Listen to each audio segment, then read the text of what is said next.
Hi YouTube. So I am here to record a hopefully quick video. Let's just say I have to be at work in less than 8 hours at 8 o'clock in the morning, and I have not been to work that early in like a year. Okay, anywho, so I'm here to record the review for Scandal Season 5, Episode 12, titled Wild Card. Okay, so let's just dig right into it. Of course, it was titled Wild Card because Fitz is around here being a wild child. Like, he's a teenage boy that has just started, like, dating girls, kissing girls. I mean, like, he's just, like, a mess as a president. Like, kind of a low-key embarrassment, and he needs to get his entire life.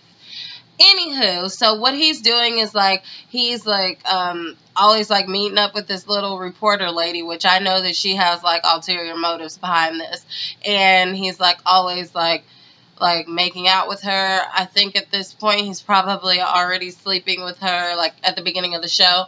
And so he's in the limo. Abby busts in the limo and she's like, "Hey, I need to talk to you. What you're doing right now is called a wild card. Basically, you're all over the place. You're a single president, and we need to have Secret Service for backup Secret Service, an extra driver. If you're going to spend the night at her house, we need to know.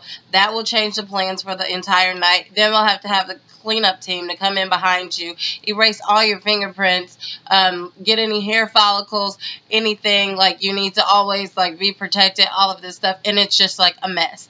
And he's getting frustrated, and I'm thinking, you are the president of the United States, okay? You have 6 more months left in this. Pull yourself together and then do whatever you want to do.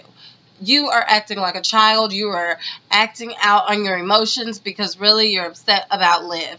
And at that point, when Liv called the White House and you did not pick up the phone, this is you trying to get past her. And truth be told, you're not past her. And at one point in the episode, Abby had to call him out for that. And she's like, "What are you doing? You have brought this stranger into our home. We don't know her. We don't trust her. Yes, I'd rather you be doing this mess with Liv because at least we know her. We trust her. She's a smart woman. I don't have to worry about her. But you and this random, yeah, I have to worry about her." Okay, anywho. So the big deal about this episode was Cyrus. Cyrus concocted up his master plan. So his assistant, Ethan. So Ethan is doing all the research he can on Governor Vargas, which is a potential presidential candidate that he's looking to basically find all the good and the bad stuff on. So he was able to find all of this great stuff about him, and then Cyrus says, "Okay, give me the bad stuff." He said, "Honestly, there's nothing bad. I tried to find something bad." Then Cyrus says, "There has to be something." Then he said, "No, the only bad thing about it is that he's a great guy. He does all this great stuff, but nobody knows." Shout out to Save Girls Rock. Okay, anywho. But nobody knows, so that's the biggest problem. America needs to know him. So Ethan leaves out the room, and it really catches me off guard because then, what is his name? You guys know exactly who I'm talking about. He used to be Fitz's right-hand man as far as Secret Service. He's the one that actually ended up killing Fitz's son. I know his name, but I can't think of it. Well, he comes out of nowhere in Cyrus's room, and he's shirtless, and I'm thinking, what in the world? Am I missing something? Did I? Okay, whatever. So anyways, he has this master plan that he wants to put into full effect. He basically wants the world to know about Governor Vargas by setting it up so that a shooter comes in there and he basically lets out, he kills a few people, lets out all these hostages, and then he just has the governor in the building, and he wants to paint the picture for the governor to basically be a hero so that America will love him, so that when he runs for president in the future, people will know who he is and how heroic he is and blah, blah, blah, blah, blah, blah, blah. Anywho, it ended up working out, except it was at the expense of him, it was either his life or his son's life. So the guy had no choice but to be placed in this position. So his son the entire time was being watched by Uncle Charlie, which was Charlie and Quinn. Quinn didn't even realize they're basically have kidnapped the kid who is connected to all of this drama going on TV. But it was kind of cute. Quinn and Charlie had a good time with the kid this weekend. Charlie was really great with kids. Now Quinn is thinking, oh, Charlie's going to be a great dad. And Huck looked at her like, what did you say? Like, I thought you was my side piece. Okay, anyways.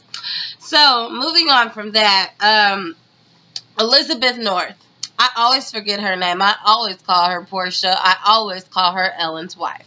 But anyways, on this show, her name is Elizabeth North. Now, stupid David, he is sitting there and in the bed with Elizabeth, and Susan announces that she's running for president. She calls David automatically. He's basically being coached on what to say. He says, I wish that I could have been there, although he really doesn't wish that. And then, so basically, Elizabeth tells him, like, you're going to meet with her tonight or dinner or whatever, and make sure this is the night that, like, you're going to sleep with her. And he's like, I don't want to play these games. But, you know, he's whipped times 10, so he goes along with it. Side note, this is really going to just, like, all, like, fall apart right in Elizabeth's face. Like, she thinks that this is her ticket to, like the front row seat in the White House, but it's not, honey, because come to think of it, Susan, she's actually a really sweet and nice person, and yes, she may be sprung on David right now, but David is slowly being reeled in. Your body is not going to be enough to hold him, honey. I'm sorry to tell you, but like at the end of the episode, Elizabeth North calls David, and she's like, how did it go? And David didn't even want to pick up the phone initially. And he picks it up and he says, yeah, I'm going to have to call you back. I'm in court right now. But really, he's still with Susan. Elizabeth is shocked. And then he hangs up the phone in her face. And I said, bam, that's what you get. Because she's a good person and you're a bad person. And you sow bad seeds and you reap what you sow. That's all I'm saying. Okay. Let me see. Oh, Olivia. I'm glad that she's finally starting to come to her senses. Side note, she sleeps with Jake again this episode. Really pissed me off. Don't like Olivia anymore, just being honest. But her dad tells her that, oh, Jake's seeing someone. I think it's serious, just letting you know. And she said, oh, it's not a big deal. It's not like we're a couple.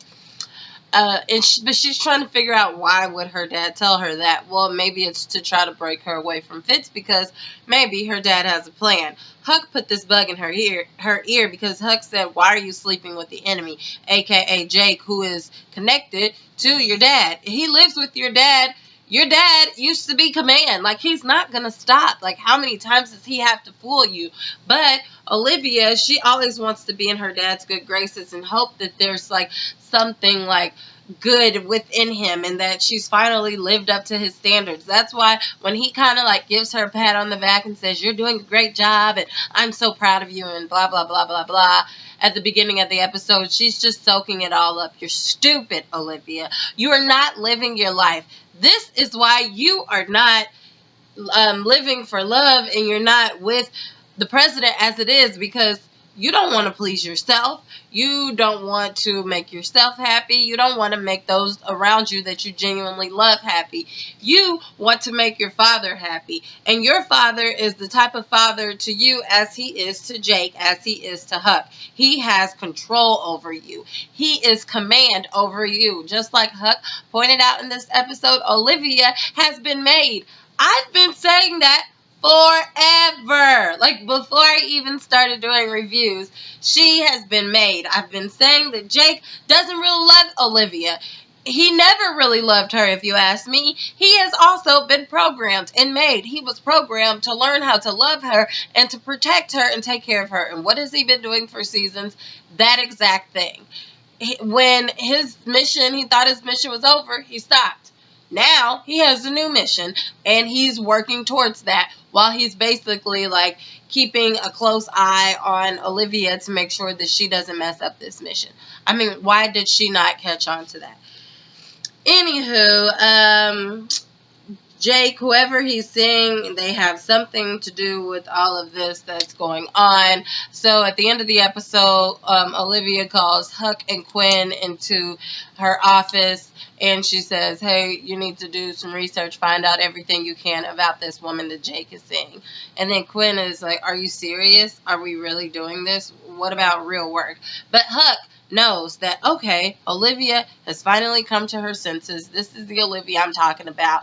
We need to see what's going on. We need to try to be at least a couple of steps ahead of command. So finally, she's like gotten some sense into her. Next week, we will see her with Fitz, and I'm telling you, if she has a sex scene with Fitz, I might have to just pass out. Like, are you kidding me? I would be ticked.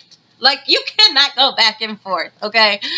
But anywho, this episode was much better than the mid-season premiere. And, you know, I have a little bit of hope. Just a little hope in Scandal. But anyways, I hope you enjoyed this video. And please check out my next video, How to Get Away with Murder. Like, comment, subscribe, and check me out at www.mrsblogaholic.com. Bye.